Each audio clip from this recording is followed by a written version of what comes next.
Santidade e paz, meu povo! Episódio 68 do Santo Pod. E hoje nós vamos falar sobre o Concílio Vaticano II. Como esse concílio mudou a relação da igreja com os fiéis. E para falar desse tema com a gente está trazendo aqui o Joe Batista, mais conhecido como Catequista Joe. Seja bem-vindo, Joe. Muito obrigado pelo convite, Terence, muito obrigado aí, Cleiton, por estar recebendo aqui, é uma alegria muito grande estar participando com vocês, e falando de um tema que é tão importante hoje, né, na realidade que a gente vive hoje, uma coisa que é muito polêmica, eu vejo pela quantidade de gente que me pergunta sobre o Concílio Vaticano II, que é algo que realmente as pessoas têm muitas dúvidas, e que gera muita polêmica e muita gente até meio que virando o olho e se afastando da mãe igreja por conta desse concílio, né? Então é bom ter a oportunidade para vir aqui esclarecer, talvez eu possa ser a dúvida de muitas das pessoas que estão assistindo. Beleza. E o Joe, pessoal, que é noivo da Carol, não é isso? A mulher mais linda desse mundo. E aí também é um influencer católico aí no Instagram. A gente vai colocar o Instagram dele aqui para vocês seguirem lá. Ele também tem um canal no YouTube onde ele está fazendo entrevistas. A gente também vai divulgar aqui, ele também pode divulgar. E é devoto de Santo Expedito. É isso? Muito. A sessão de Santo Expedito, vamos com esse episódio hoje. Vamos. Hoje, né? Santo Expedito, a gente tem que falar isso. É hoje, né? Não deixar para amanhã.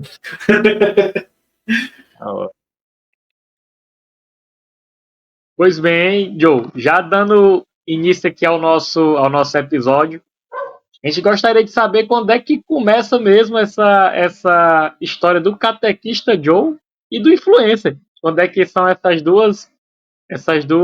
esses dois marcos na sua história como católico, do catequista e depois como influencer, já trazendo aí todo o seu conhecimento para formar essas pessoas. Muito bom. Catequista, eu sou catequista de Crisma, né? Tô indo para 12 anos como catequista de Crisma, e católico eu sou a 9. Porque eu sempre foi...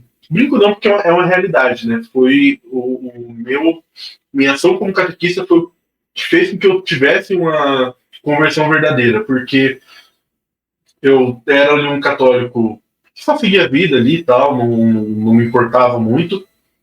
Fiz a Crisma, e no ano que eu me formei no Crisma teve uma mudança de coordenação.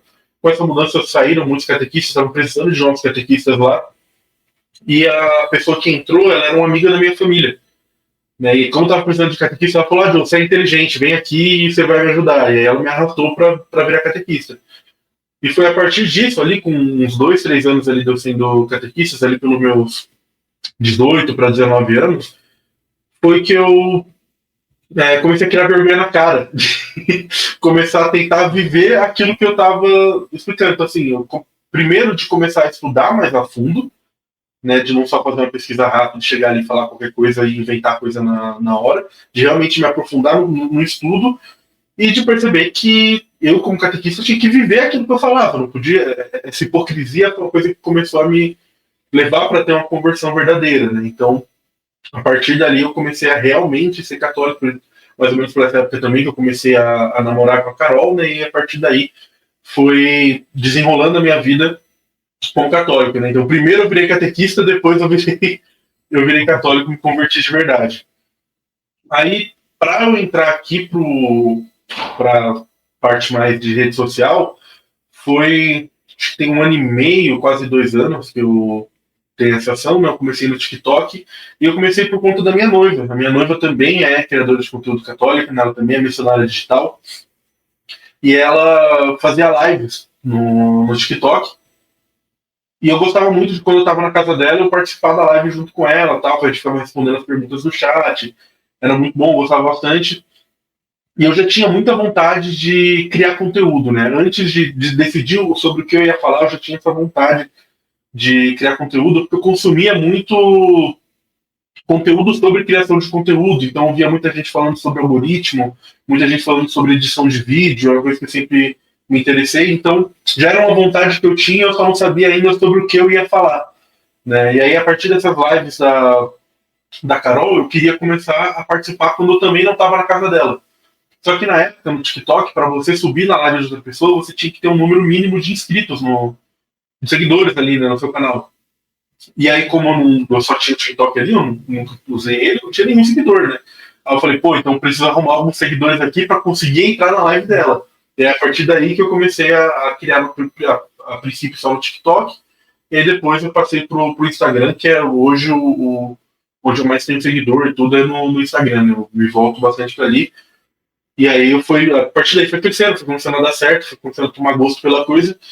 E aí, de um tempo pra cá, eu também comecei a atuar mais no YouTube também, né? Porque, querendo ou não, o Instagram é muito limitado ali no formato e no tempo. Né? Você tem que fazer uma coisa muito rápida e de fácil gestão, né? E aí eu fui pro YouTube para poder ter a possibilidade de fazer vídeos maiores. Hoje eu tenho duas séries principais ali. Uma junto com a Ademar, que eu conheci nessas lives da Carol, onde a gente fala de catequese, né? Então a gente pega ali algum tema e faz uma catequese em cima daquilo. E nas sextas-feiras saem os vídeos de entrevista, né? Eu estou trazendo outros missionários digitais, outros influencers católicos para conversar sobre temas aí diversos, né? Então é mais ou menos essa atuação que eu tenho hoje. Perfeito, perfeito. Eu comecei a acompanhar lá no YouTube, e aí é isso, né? A gente que a gente tá no mesmo barco, né? Remando nessa evangelização. E aí, antes da primeira pergunta, antes de entrar propriamente dito no nosso tema, duas coisas. Já deixar um convite para Carol, né? E aí pode fazer essa ponte. Quem sabe, né? Carol também. Não, pode chamar que ela vem, ela é acessível, é acessível. Para a gente debater. E antes da gente fazer a primeira pergunta, por que a gente falou de Santo Expedito, né? Por que Santo Expedito? Como é que ele entrou aí na tua vida? Tem outros santos, né, de devoção também, né?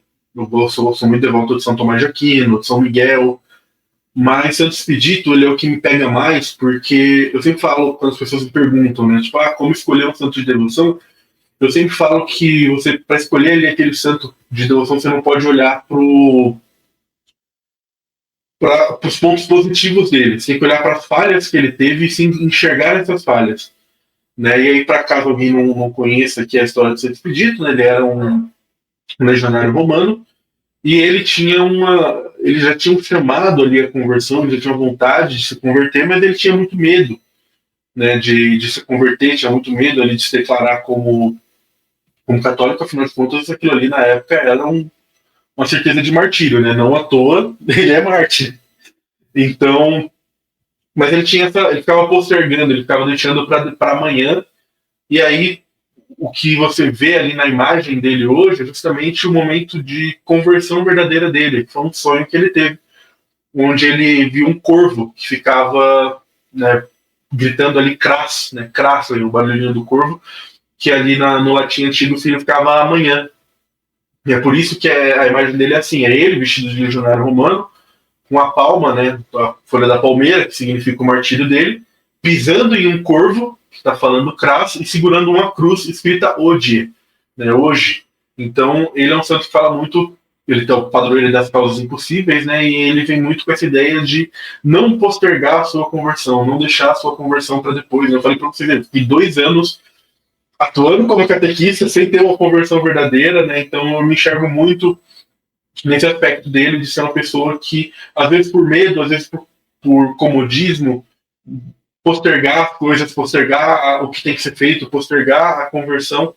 E aí é nele que eu tento me apoiar para falar, me ajuda a fazer hoje, me ajuda a ser consistente hoje, né? Show de bola. Perfeito, perfeito. E aí, dentro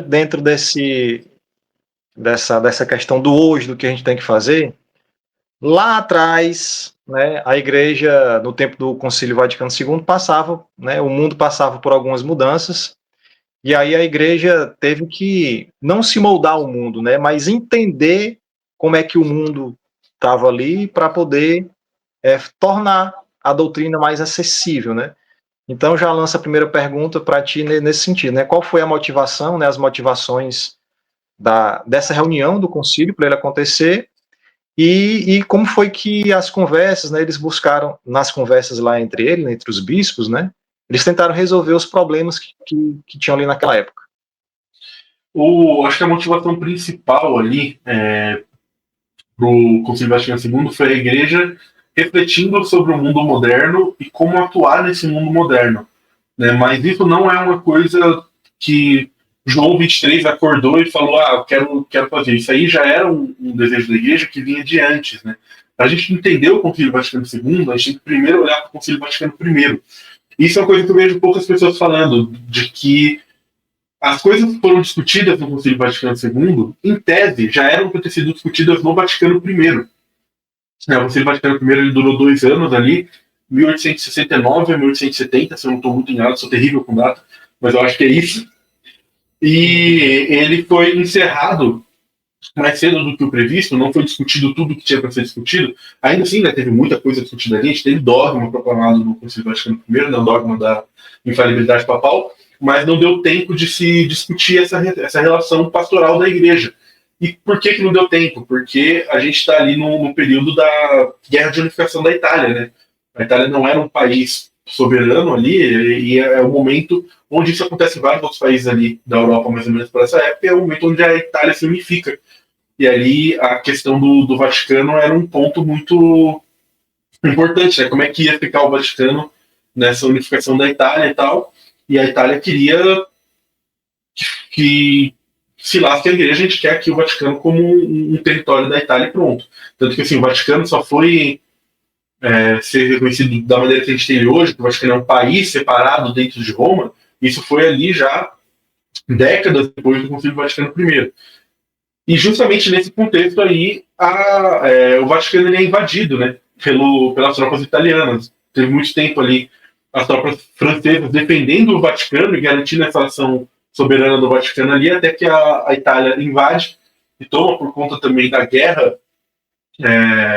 franco-prussiana que se inicia nessa época, né? Então todo um contexto maluco ali, então a França tira as tropas por conta dessa guerra que ele é franco-prussiana, e aí a Itália invade e anexa o Vaticano como um território italiano. Então, por conta de todo esse contexto maluco de guerra que estava acontecendo ali, de Roma sendo invadida, eles acharam por bem, né, para finalizar o Concílio Vaticano primeiro, desculpa, e deixar essa questão ali pastoral para um futuro. E eu acho que isso é muito da providência de Deus, né? Deus não falha na sua providência, porque se naquela época já enxergavam uma necessidade de discutir essas coisas a gente estava vivendo num mundo onde se tinha a Revolução Industrial, então as relações de trabalho mudaram completamente, né? A atuação a igreja estava caindo ali, sendo muito menos visada pelo Estado por conta do liberalismo que surgia, né? E não se tinha mais tanto unida essa visão de um Estado soberano unido à igreja, como se tinha na monarquia, então isso tinha caído. Então o Estado estava meio brigado com a igreja, as relações de trabalho mudaram muito com a Revolução Industrial, e aí você tem também o comunismo surgindo como ideia por essa época aí também. Então, assim, a igreja, nesse contexto, ela enxergou a necessidade de fazer. E quando você passa para quando o Concílio Vaticano de fato acontece, que já é ali na década de 60, ali se via ainda mais necessário, porque depois disso a gente teve 2 guerras mundiais, né? Você tem ali a massificação do rádio e da televisão nessa época, então os meios de comunicação mudaram drasticamente. Você tem ali o Vaticano, né, conseguindo ali atuar como um Estado soberano, então fazendo essa divisão ainda maior, né, entre igreja e Estado. Então a gente tem ali um contexto onde se via ainda mais essa necessidade, né? O homem ali do século XX, a gente está falando ali, o Concílio Vaticano termina 4 anos antes do homem pisar na Lua. Sabe, no Concílio Vaticano I a gente estava fazendo ferrovia. No Vaticano II a gente estava na corrida espacial, a gente estava na Guerra Fria. O comunismo, que no Vaticano I era uma ideia que estava começando a se popularizar ali por conta de Karl Marx e Engels e todos aqueles pensadores naquela época. No Concílio Vaticano II a gente já tinha a União Soviética estabelecida como grande potência, você já tinha a Revolução Cubana, Você já tinha todas as ditaduras militares acontecendo aqui na África do Sul, desculpa, na América do Sul, por conta da Guerra Fria. Então a gente estava num contexto, se eles viam a necessidade naquela época, na década de 60 era vezes 10, sabe? O contexto estava pedindo muito mais essa visão da igreja. E é ali, por conta dessa necessidade, que vem ali João 23 e inicia, né, faz o pedido do concílio. O concílio tem esse início aí em meados aí da década de 60. Me desculpem, eu não vou lembrar, eu acho que é 64 ou 65. Como eu falei, eu sou terrível com data. Começando ali de 62 para 65, por aí. Por aí, né? Tá certo que a Lua acho que é 69, então é por aí mesmo, realmente. Isso. Mas é nesse contexto que surge, né, o concílio. E aí, Joe, dentro do concílio, da realização dele, muitas mudanças foram ocorrendo dentro da Igreja Católica. Eu queria que tu falasse da importância dessas mudanças, dos documentos que foram promulgados através do Concílio Vaticano e quais dessas mudanças elas perduram até hoje. Foram implementadas lá após o concílio e que conseguem chegar a nós até nos dias atuais. Perfeito. Assim, teve muitas mudanças, mas a gente tem que enxergar a maneira de analisar, né, essas mudanças do concílio. Por quê? A doutrina da igreja ela é imutável. A gente tem aqui a mesma doutrina que a gente tinha desde a época dos apóstolos. Mas, como eu estou explicando aqui desde o início, o mundo mudou muito.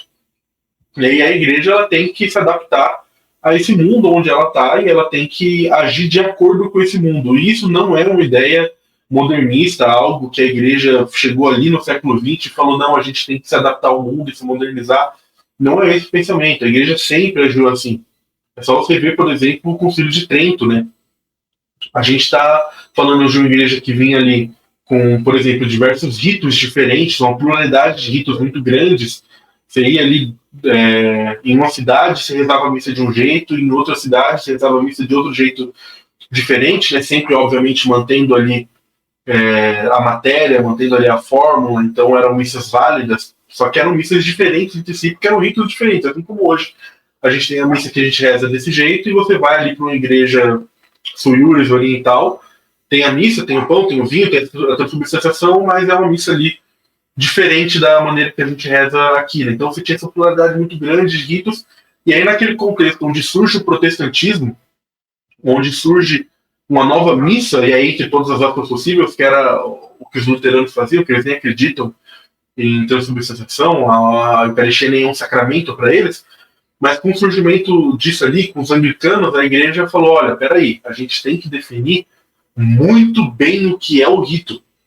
E a partir daí surge a missa tridentina, né, a missa em latim, que a gente vê, a missa antiga, e ela surge nesse contexto porque a igreja viu a necessidade no mundo que eles viviam, surgindo ali a revolta protestante, eles viram a necessidade de falar, olha, a gente tem que deixar tudo extremamente delimitado, tudo extremamente regrado, para que seja uniforme por toda a extensão aqui de territórios católicos, para não se misturar com esse protestantismo que surge.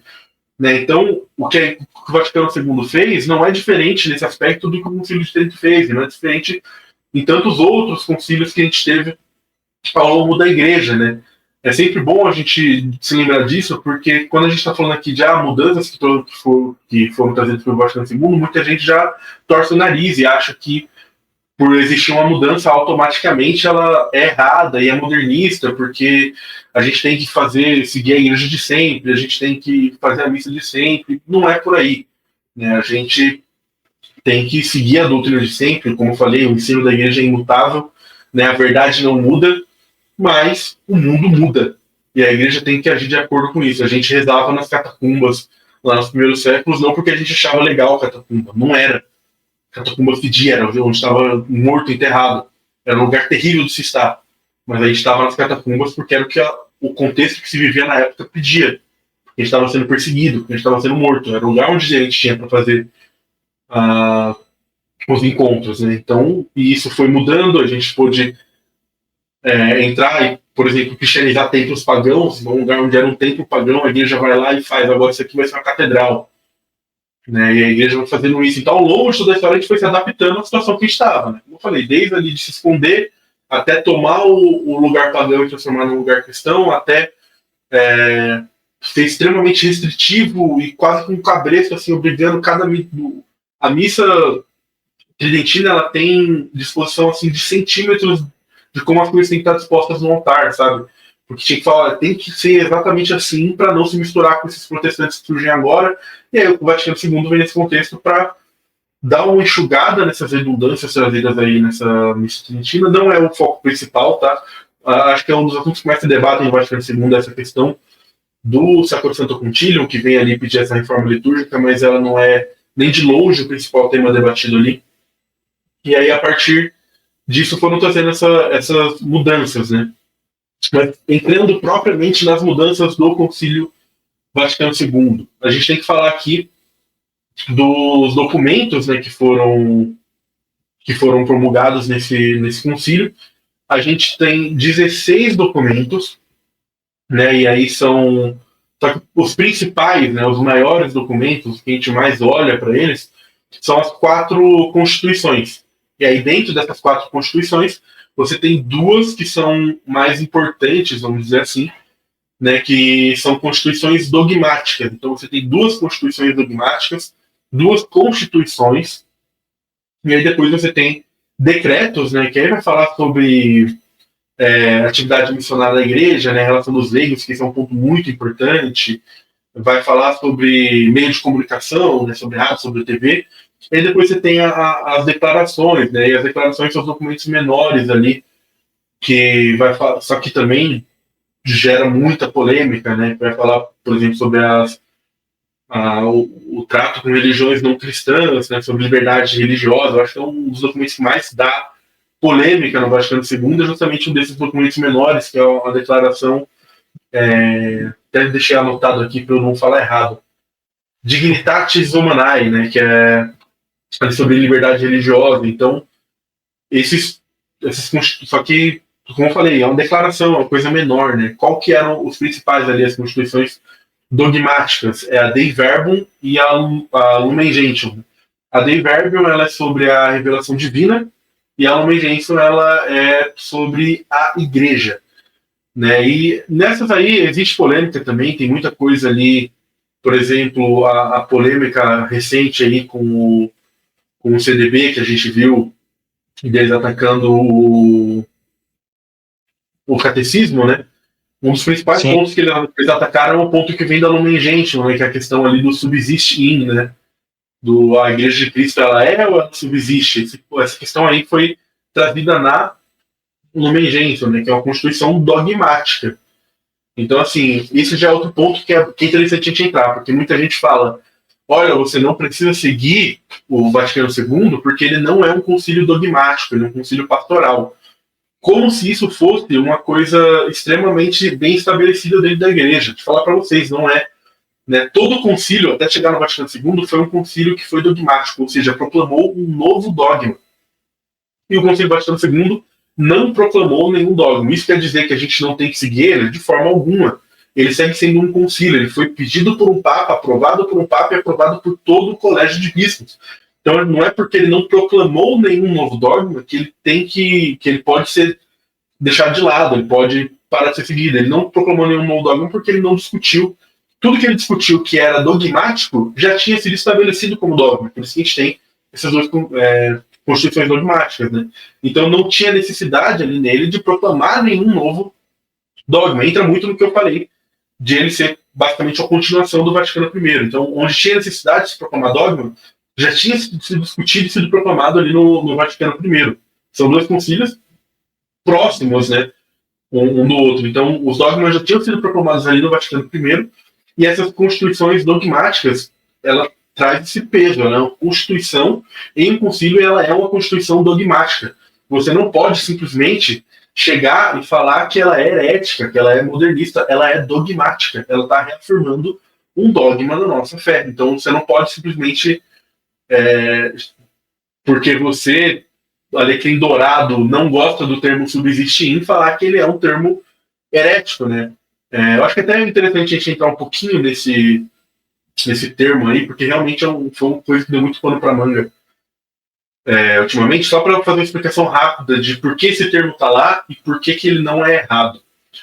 O ataque vem deles dizerem que seria uma forma de diminuição da igreja. Você falar que a igreja de Cristo subsiste na igreja católica e não que ela é a igreja católica, seria uma forma de diminuir, de levar ao não entendimento de falar que, olha, ela só subsiste, ela não é, ela só subsiste. Então, vem daí, só que isso é um mau entendimento do que significa esse termo, subsiste.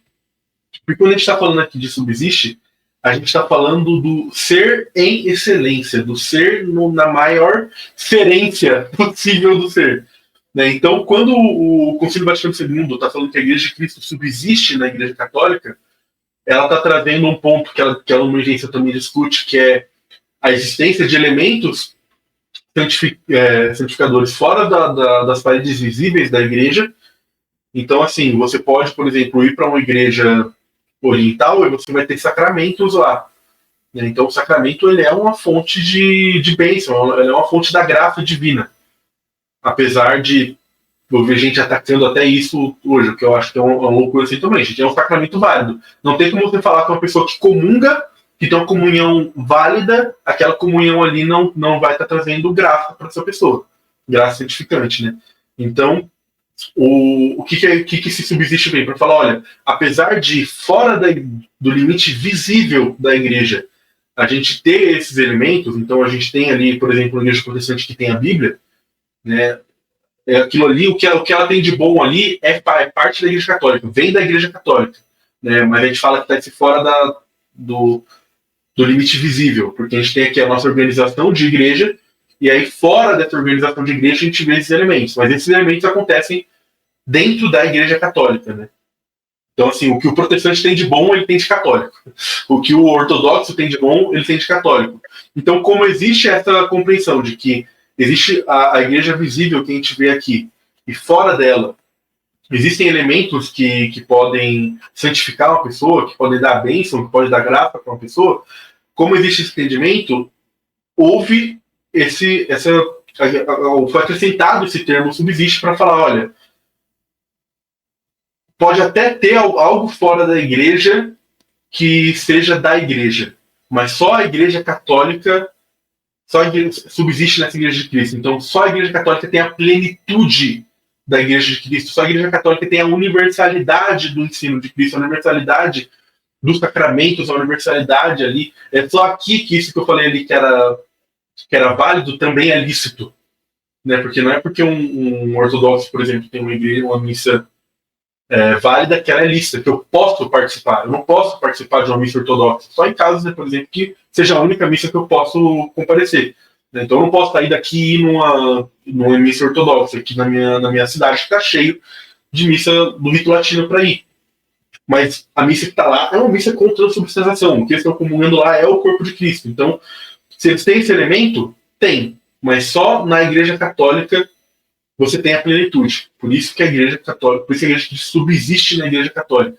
Então, a gente tem que ter esse entendimento do que a igreja queria dizer quando ela colocou esse subsiste. Porque a gente não pode ir nesse subsiste a partir da minha interpretação, da minha cabeça. Eu não tenho que olhar para o que o magistério escreveu e julgar ele a partir da minha interpretação. É a partir da interpretação do magistério. E a gente tem interpretação do magistério para isso. Por mais de uma vez, o Papa falou sobre esse termo subsistir. Bento XVI 2 vezes falou sobre esse termo e falou, olha, essa palavra significa isso, foi usada nesse contexto para exemplificar isso. Ah, mas eu entendi errado. Problema teu. Você entendeu errado? Se vire você seu entendimento errado. O magistério já interpretou o subsistir e já explicou. Então, se você está dizendo que subsistir é algo que diminui, você está errado, porque o magistério já explicou o que significa subsistir.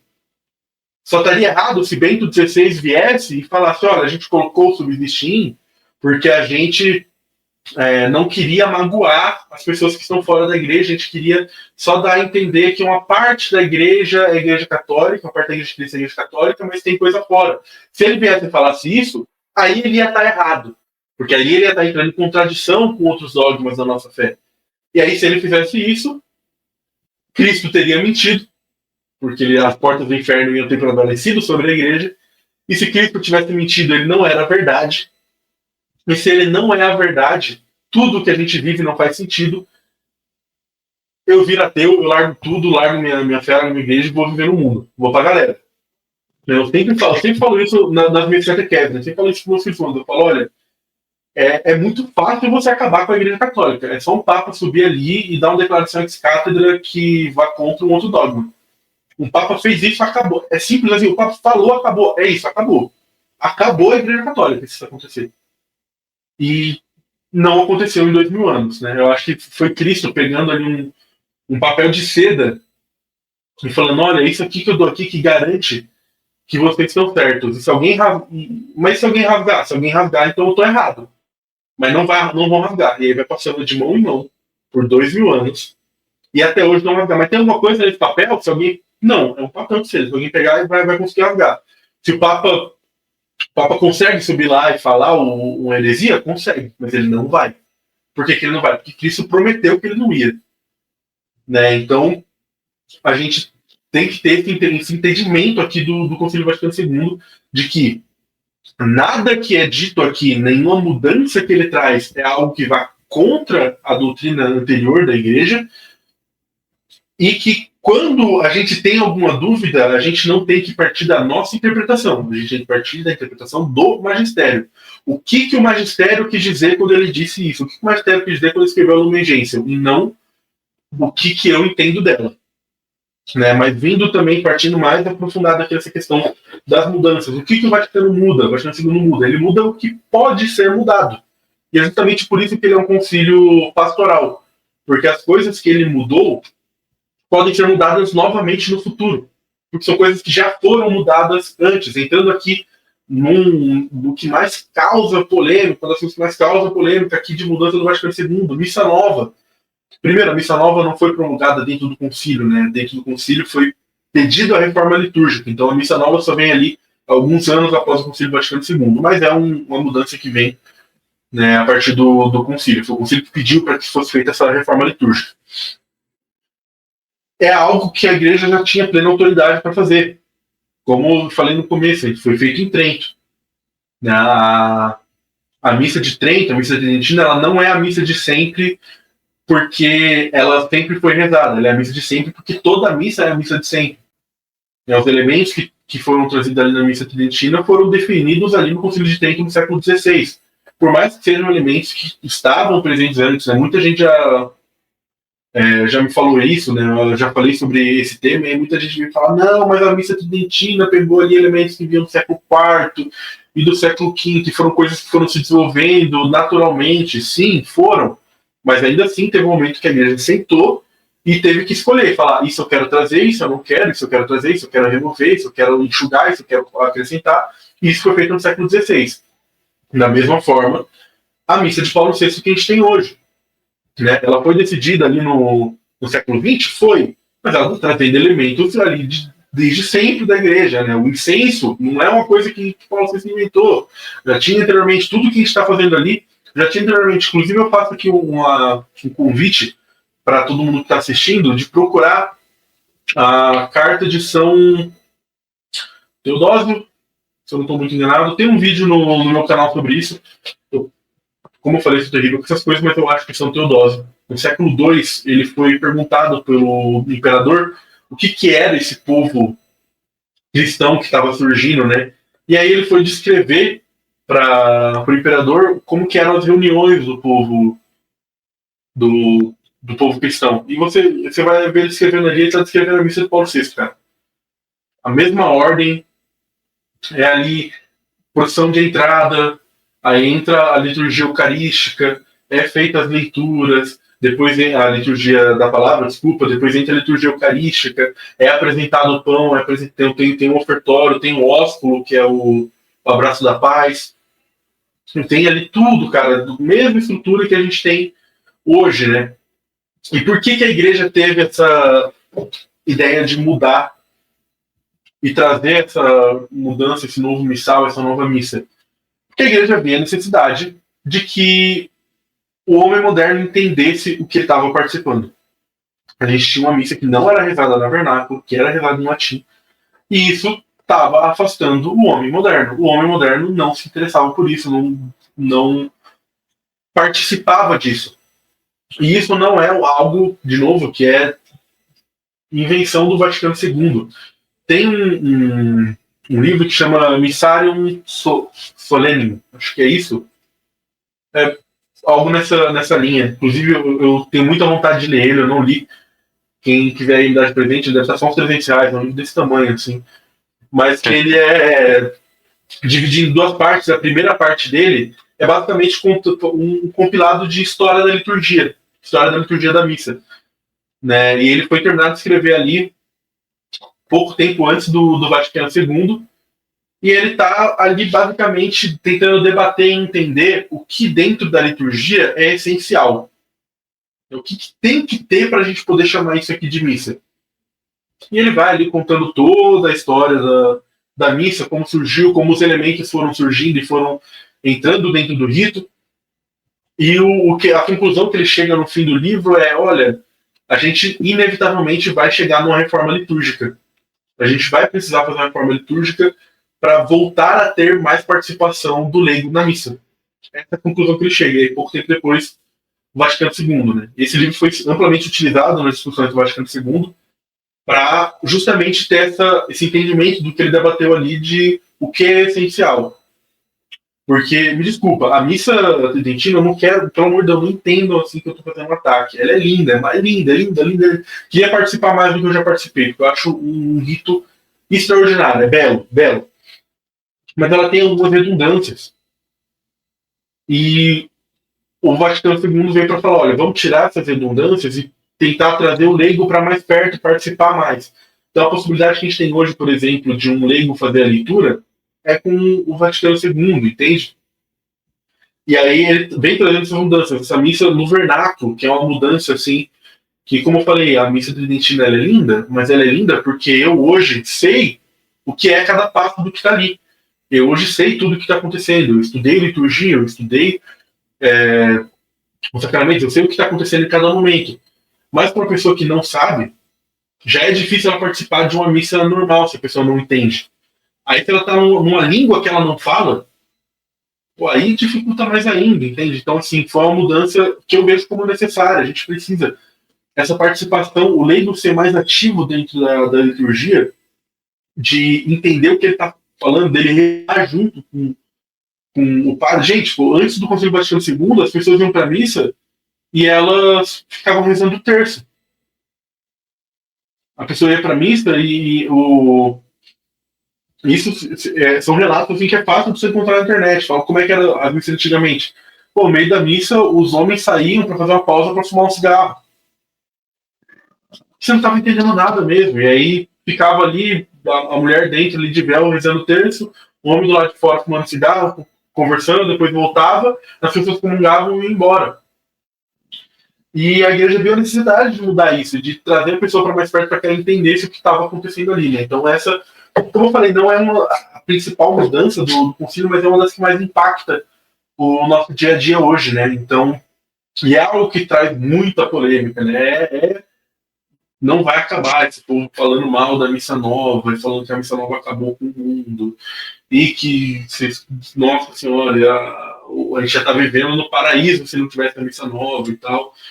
E não é difícil você encontrar relatos de antigamente de participações ruins dos fiéis na missa e de abuso litúrgico na missa, né? Abuso litúrgico não é algo que o Concílio Vaticano II nos trouxe, né? Infelizmente é algo que sempre aconteceu na igreja.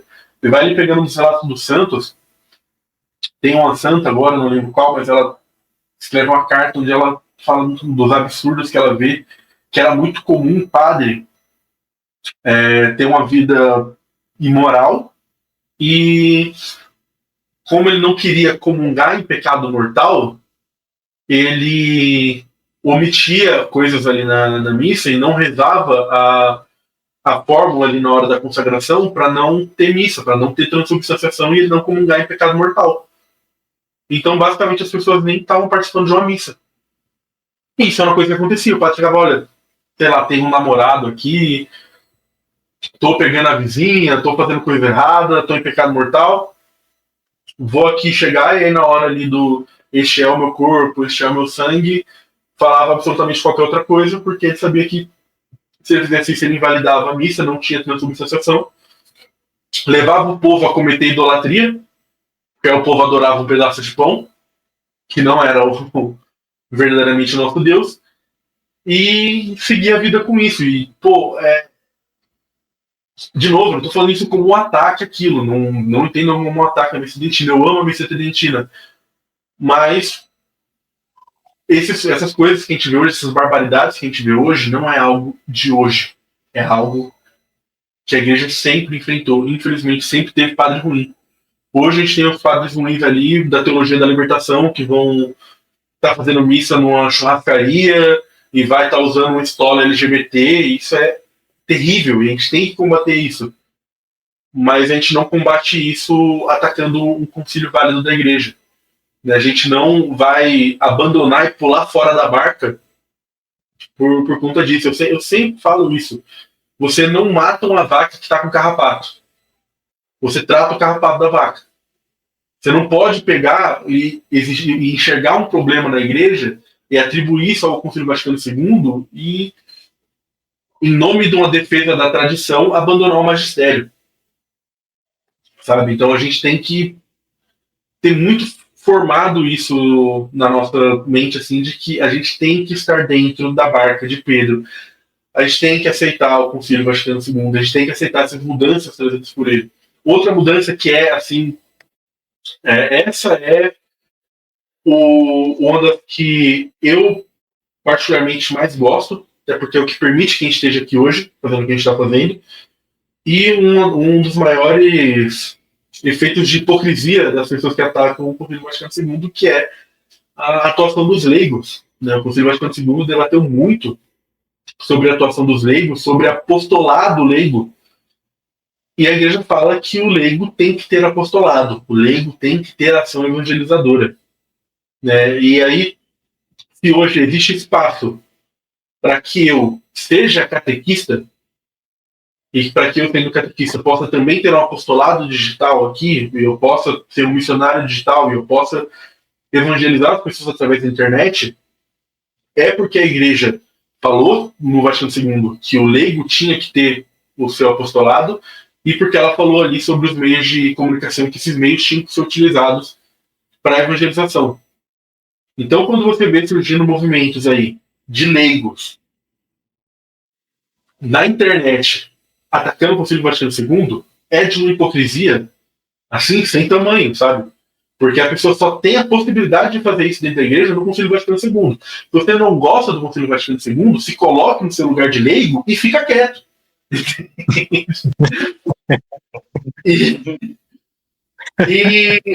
E é uma hipocrisia assim, sem tamanho, né? Mas é um ponto que foi muito, muito estabelecido. É por conta de pontos estabelecidos ali no Vaticano II também. Isso aí já é no decreto que fala sobre o.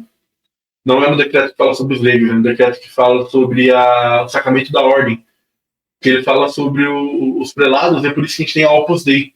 Né? Então, pô, as pessoas falam, no Concílio Vaticano II não tem frutos. Cara, olha para o Opus Dei. Né, cara, o Opus Dei é um movimento assim fenomenal. E ele se baseou ali nesses decretos do Vaticano II para que ele sequer pudesse existir. Antes do Vaticano II não poderia existir um Opus Dei. Sabe? E apesar de ser algo que hoje, acho que por conta do Dan Brown, né, ficou muito com uma forma muito ruim a Opus Dei, o pessoal acha que é seita, acha que tem monge albino que se bate dentro da Opus Dei e todas essas coisas, mas ela é muito voltada para o leigo e para a santificação do trabalho do leigo, né? Então, casa muito também com essa questão que eu estou falando aqui do apostolado do leigo, né? Onde que é o apostolado do leigo? É no trabalho, é na família, né? Então, você tem essa ideia de que o padre, no mundo moderno, ele não tem como chegar em todos os lugares. Né? A gente está vivendo aqui no mundo onde existe o catolicismo no Brasil ainda é a maior religião, mas a gente é metade. Né? A gente tem metade de um país inteiro aí que não é católica. E dessa metade que é católica, boa parte não é católica de verdade mesmo, né? A pessoa que está ali frequentando sacramentos. Então, assim, como que essas pessoas vão chegar até esses padres? Cara, é através do leigo, né? É o leigo ali no seu local de trabalho, é o leigo ali na faculdade, na escola, que vai estar trazendo as pessoas. Esse apostolado do leigo é algo que é de extrema vitalidade para a igreja hoje. A partir disso que a gente tem as conversões, né? Estou falando muito aqui já, se vocês quiserem me interromper em qualquer momento. A gente gosta de quando é assim, muito que a gente vai, como eu te falei lá que a gente falou nos bastidores, é uma formação, né, uma entrevista, mas também tem esse caráter formativo. E a gente, quando te escolheu para esse tema, a gente sabia que ia dar super certo. E quando foi falando, tu até já respondeu muito dessa terceira pergunta, que é o legado, né? O legado do Concílio Vaticano II para a gente. Eu até fiz umas pontuações aqui, tu falou da participação ativa, né, dos leigos, que aumentou muito, né? Do diálogo, da abertura, né, que a igreja se abriu mais para o diálogo, para a leitura, né, da leitura da Bíblia, que os leigos podem fazer a leitura. Falou da igreja em saída, né? Essa igreja em saída, que também os gregos, os leigos abraçam, né? E aí falou dos missionários, né? Dos missionários digitais. Então, tem esse legado, né? Começou, logicamente, como a continuação, como tu falou, do Concílio Vaticano I. Aí eu dei uma gugada aqui, e foi lá de 62 a 65, né, que aconteceu o concílio. Começou com João 23, aí terminou com Paulo VI, né? Uhum. Dois santos. Sim. Com mais dois santos envolvidos ali, né? João Paulo II e Bento XVI ainda como padre. Então, sim, você exato. tem ali... Então foi um concílio que trouxe essas mudanças, né? Pós-guerra, o mundo ali no secularismo, os meios de comunicação, como tu falou, se expandindo, então a atenção muito dispersa para muita coisa que é nova, que é aparecendo. Então a igreja veio com esse concílio para trazer os fiéis para a doutrina, né? Apresentar a doutrina de uma forma que as pessoas daquela época entendessem, né? E isso ressoa para a gente até agora, né? Como tu falou. Eu creio que uma das mudanças, um legado assim dos mais importantes, foi trazer o povo, né? A partir desse concílio surgiu a expressão Igreja Povo de Deus, né? Então a igreja se viu como povo também, como parte, não só como aquela galera que rezava a missa em latim e só eles tinham conhecimento, mas trouxe o povo também, os leigos, né, para contribuírem e ter essa união, né? E aí, a igreja sinodal, né? Que é um bicho-papão, essa palavra aí é quase um palavrão, né? Sinodal, o pessoal já assusta. Eu vi gente descendo a lenha no Papa Leão XIV, porque ele falou de sinodalidade no discurso de posse dele, né? Mas tem que ser feito do jeito certo, obviamente, mas a gente tem que ter sinodalidade, a gente tem que ter participação dos leigos no que lhes cabe. A gente tem que ser organizar bagunça. A gente está falando aqui de participação dos fiéis, leigo, mas não é para virar bagunça. Mas a gente tem que participar, sim. Pode continuar, desculpa. Exatamente. E aí, antes da nossa última pergunta, que a gente tem uma pergunta extra, mas é bem tranquila, se tu quiser complementar mais alguma coisa, porque eu vejo assim também que essas mudanças meio que... Aí tu pode me corrigir se eu estiver errado, ou um pensamento assim, mas bateu muito com os tradicionalistas, né? E aí eles ficam meio assim, poxa... E aí, se tu quiser comentar algo nesse sentido, também trazendo já para esse nosso tempo, né? Dessas mudanças. Você falou uma coisa aí que eu acho que é bom eu entrar. Você falou da igreja com diálogo, com mais diálogo, e isso é um ponto aí que pega muito nos tradicionalistas, que é essa questão do diálogo interreligioso, né? E das sementes do verbo, né? Isso foi uma coisa que, assim, pegou demais nesse povo, porque a igreja reconheceu no Concílio Vaticano II, ali, principalmente na Lumen Gentium, que existem sementes do verbo, ou seja, as igrejas não, né? As religiões não cristãs, elas têm algo de verdade nelas. O que é esse algo de verdade? Depende. Por exemplo, a gente não pode vir aqui e falar que a religião judaica é uma religião completamente falsa. Porque apesar dos erros do judaísmo hoje, por exemplo, não reconhecer a Trindade, não reconhecer Cristo como Deus, ela ainda é uma religião que foi o povo escolhido de Deus, né, primeiro, mas que acreditam no Deus de Abraão. Então, pô, existe algo de verdade ali. E aí você vai começar a se afastar um pouco mais, vai para os muçulmanos, que apesar de estarem ainda mais distantes da verdade, eles ainda têm algo de verdade ali, eles ainda são religião abraâmica. Né? Então, quando a igreja fala que eles adoram o mesmo Deus que a gente, é porque eles adoram o Deus de Abraão. Né? Apesar de se chamar Allah é Deus, tá? Allah se traduz para Deus. Então, eles estão falando, o meu Allah é a mesma coisa que a gente falar meu Deus. E eles estão ali adorando o mesmo Deus que a gente, apesar de ser de uma forma completamente errada. Apesar de ser uma forma completamente afastada da verdade. Ainda existe alguma fagulha de verdade ali. E aí, se você vai para outra religião que seja monoteísta, não é o Deus de Abraão, mas pelo menos ela reconhece um Deus uno. Isso não é verdade? É uma verdade. E se você sair para mais longe ainda, for para uma religião politeísta, ali para um grego do século. Dos primeiros séculos, ele adorava ali Zeus, adorava Hera, adorava Hermes, adorava aqueles vários deuses. Ele está muito distante da verdade. Mas ele conseguiu chegar na verdade de que existe um ser superior que está comandando as coisas e que criou o mundo. É extremamente distante da verdade, mas existe alguma coisa de verdade ali. E a gente tem que enxergar isso como verdade, porque é algo que a igreja sempre fez. É só você ver, por exemplo, o que Paulo faz quando ele chega na Grécia para pregar. Paulo chega na Grécia e ali eles têm um monumento ao Deus desconhecido. O que é isso? É a partir dos estudos filosóficos de Aristóteles, Platão, ali, né, toda aquela filosofia grega muito bem embasada, Aristóteles chegou à conclusão de que existe um Deus único. Né? Então ele já saiu ali do padrão dos gregos e falou, existe um Deus único.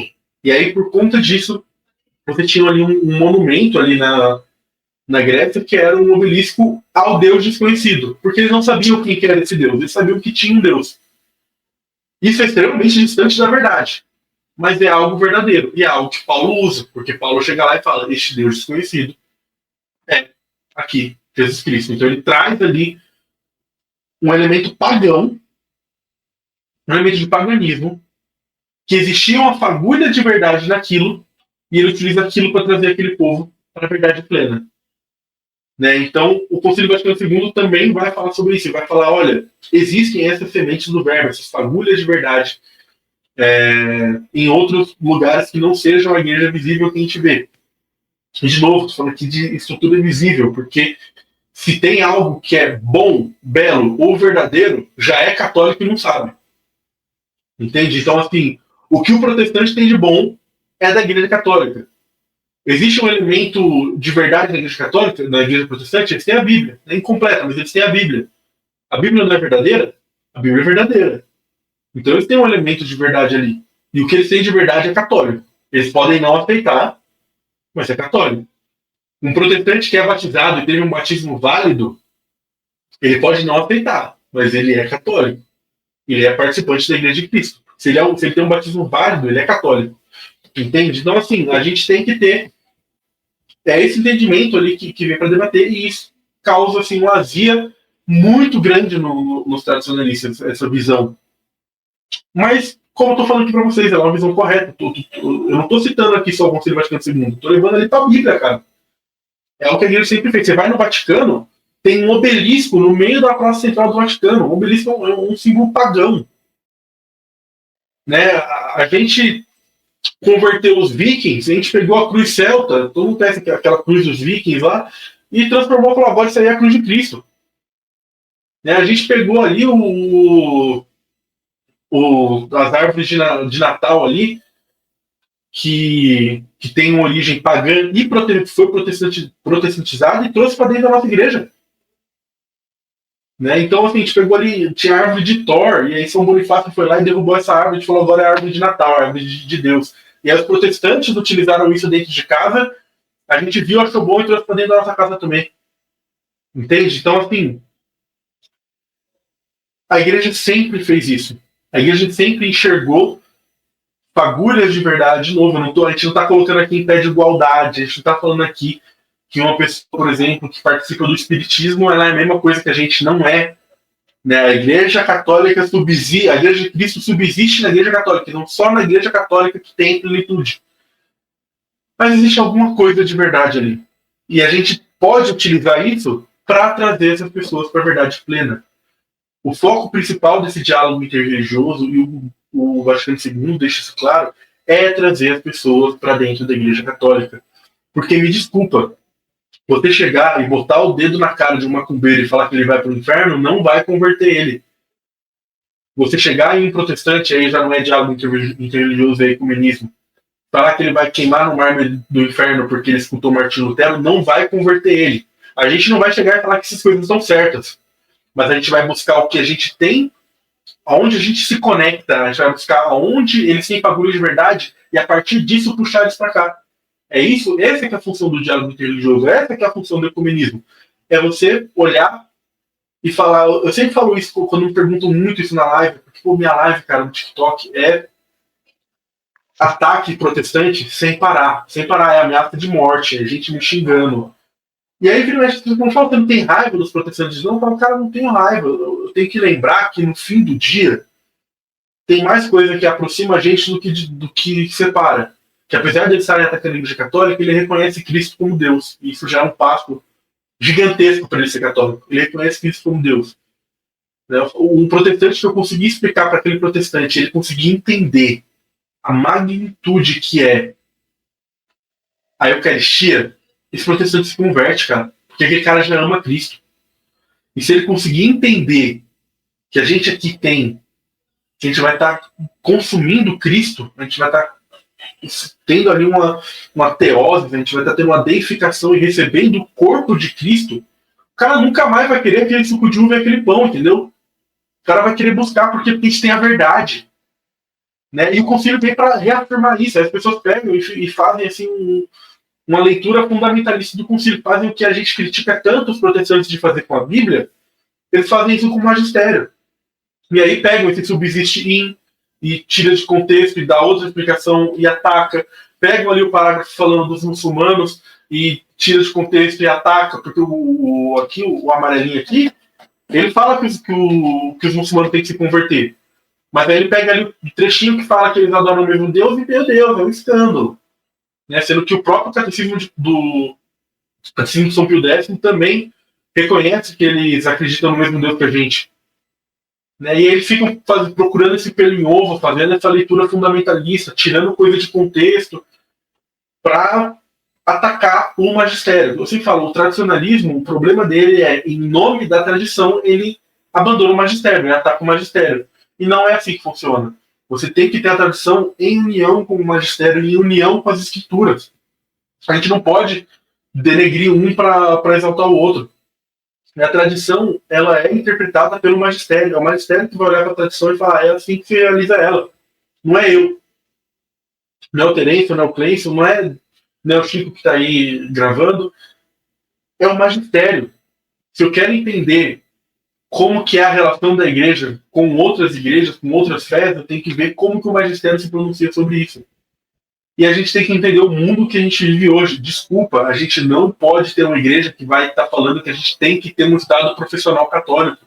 Por dois motivos. Primeiro, a maioria dos estados hoje não professa nenhuma religião. E se fosse professar, seria ele para a igreja na Grã-Bretanha e fosse falar que tem que ter um Estado profissional, eles iam ter um Estado profissional protestante. Você vai ali para vários países, nos Estados Unidos, você não ia ter um Estado católico, se fala que tem que ter um Estado profissional.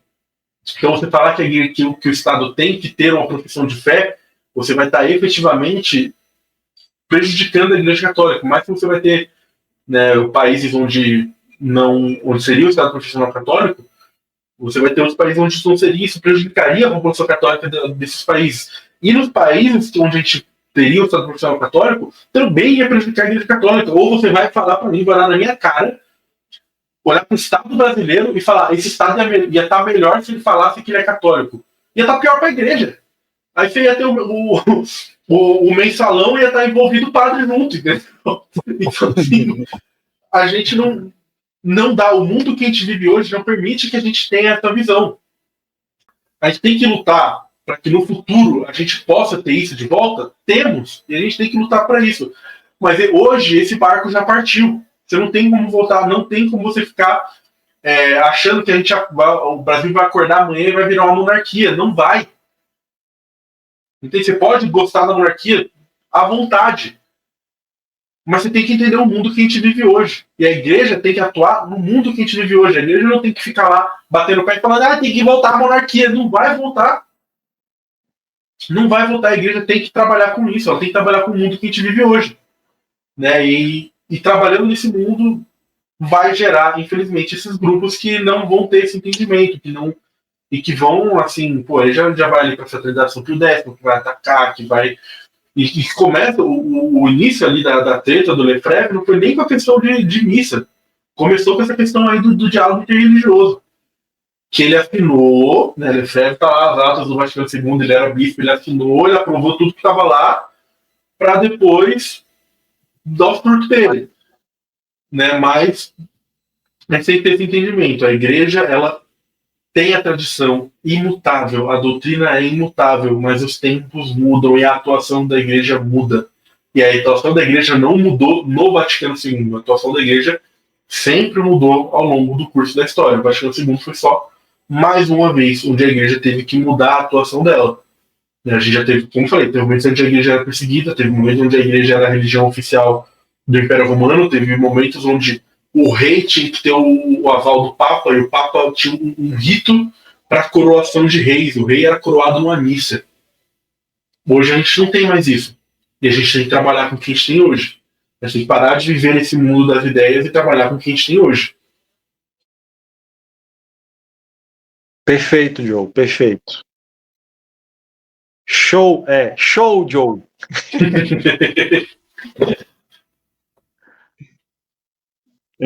E eu costumo comparar o Concílio Vaticano, que ele corrobora aquela passagem de Efésios que diz, né, que Cristo é a cabeça e nós somos o corpo. O Concílio Vaticano, ele dá ao leigo essa capacidade de ser realmente o corpo de Cristo, de ser a igreja em saída, de ser a igreja que vai ramificar e vai criar novos membros e vai se estender e fazer com que o nome de Jesus seja mais conhecido. Acho que esse papel do leigo que foi reforçado dentro do Concílio Vaticano II, ele corrobora fielmente essa passagem e dá realmente a gente essa capacidade, dá a gente essa voz de poder ser esse espelho e esse corpo de Cristo aos outros irmãos que ainda não o conhecem. E aí, Joe, já chegando aqui no nosso finalmente, a gente tem uma pergunta extra que o Terencio até falou anteriormente, que é uma pergunta que a gente faz a todas as pessoas que participam com nós aqui nos episódios, que é: quem é o Jesus Cristo na vida do Joe? Pô, ótima pergunta. Ótima pergunta, porque é uma pergunta que é extremamente simples e extremamente complexa ao mesmo tempo. Porque eu não queria só chegar aqui e falar quem é o Cristo na minha vida, é o centro, e parar por aqui. Né? Eu acho que eu gostaria de colocar aqui Cristo como sendo o objetivo. Né? Então, eu falho muitas vezes nisso, mas eu tento viver colocando Cristo como objetivo que eu procuro. É como eu falei, falha, tem dia que você não consegue, tem dia que você consegue mais, tem dia que você consegue menos, mas o objetivo final é sempre estar mais perto de Cristo, é sempre estar seguindo o que Cristo quer na minha vida, é sempre estar seguindo o que Ele quer, né? Então eu quero colocar Cristo como sendo o objetivo da minha vida. Show. Perfeito. Show demais. Interessante é isso, né? Que cada convidado tem uma resposta diferente porque Jesus se apresenta de modo pessoal para cada um, né? Então, o que a gente pode tirar de hoje também desse episódio é colocar Jesus como nosso objetivo, né? Para que a gente tenha esses entendimentos, né? Entender o Concílio Vaticano II da forma que é, debater, como tu colocou, colocar vários pontos em debate, no sentido de da gente entender mesmo o que é, sem provocar muita briga, sem provocar essas desavenças, mas no sentido mesmo de debater. E a gente também aqui do Santo Pode gosta disso, né? De trazer temas para serem debatidos e a gente esmiuçar, né? Tudo dentro do que a doutrina fala, e eu creio que hoje toda a tua fala foi dentro disso, né? Dentro do que a doutrina da igreja prega. Então, só te agradecer mais uma vez, cara. Realmente, muito obrigado pelo teu sim, pela tua participação aqui hoje no Santo Pode. Eu agradeço, foi muito bom. E aí, tiver uma mensagem final, pode deixar aí pra galera. Cara, minha mensagem final, uma coisa que eu não falei até agora, para todo mundo, para quem gosta do Concílio Vaticano II, para quem não gosta, leia os documentos do Concílio. Leia os documentos. Não é pouca coisa. Esse aqui é o Concílio Vaticano II completo. É bastante coisinha. Só que leia, cara. Vá pelo menos ali nas que mais geram treta, nas que mais geram dúvida, para você ter uma base sólida sobre isso e entender o momento que a gente está vivendo, porque a gente está vivendo um momento de crise, né? Eu estou falando aqui muito dos tradicionalistas, mas eu não sou uma pessoa que não reconhece que existe uma crise na igreja. Existe. O ponto é, ela não foi causada pelo Concílio Vaticano II, e ela não é a primeira crise da igreja e não vai ser a última. Né? Então, assim, estudem, se formem, procurem entender o que a gente está vivendo hoje para que a gente possa verdadeiramente combater essa crise na igreja, a gente possa combater a teologia da libertação, a gente possa combater o modernismo, a gente possa combater o tradicionalismo, né? Então a gente possa viver verdadeiramente como o que Cristo quer que a gente viva, como a gente possa viver em unidade, a gente possa viver tranquilo, em paz. Né? Eu sempre falo que a vida de todo católico é muito mais fácil antes dele ouvir o termo Vaticano II. Você escutou ali de Vaticano II, sua vida como católico começa a dificultar. Em algum momento da sua conversão, você era muito feliz, né? Você escuta de Vaticano II e começa a vir enxurrada de dúvida e ataque, você fica maluco e tal, mas se forme, leia, vá atrás, estude, porque só assim a gente vai conseguir superar, né, essas discussões. A gente realmente tem um entendimento, porque muita gente a gente tem que ser honesto aqui, muita gente que critica o Vaticano II, e até muita gente que apoia o Vaticano II, apoia uma ideia do concílio, e não o concílio em si, porque nunca se aprofundou nele, nunca leu os documentos, nunca buscou aprender verdadeiramente o que a igreja ensinou ali. Então, esse é o minha consideração final. Né? Não fique só com o que eu falei aqui. Né? Não, o que eu sei do Vaticano II? É o vídeo ali do Catequista Joe ali no Santo Pode. Não. Vá além e tire suas próprias conclusões. Né? Leia o concílio. Show. E é isso, meu povo. Você que ficou até aqui com a gente, esse foi o nosso episódio 68. A gente falou sobre o Concílio Vaticano II com o Joe Batista, mais conhecido como Catequista Joe. Cara, muito obrigado mais uma vez. E para você, até o próximo episódio do Santo Pode. Um abraço. Tchau, tchau.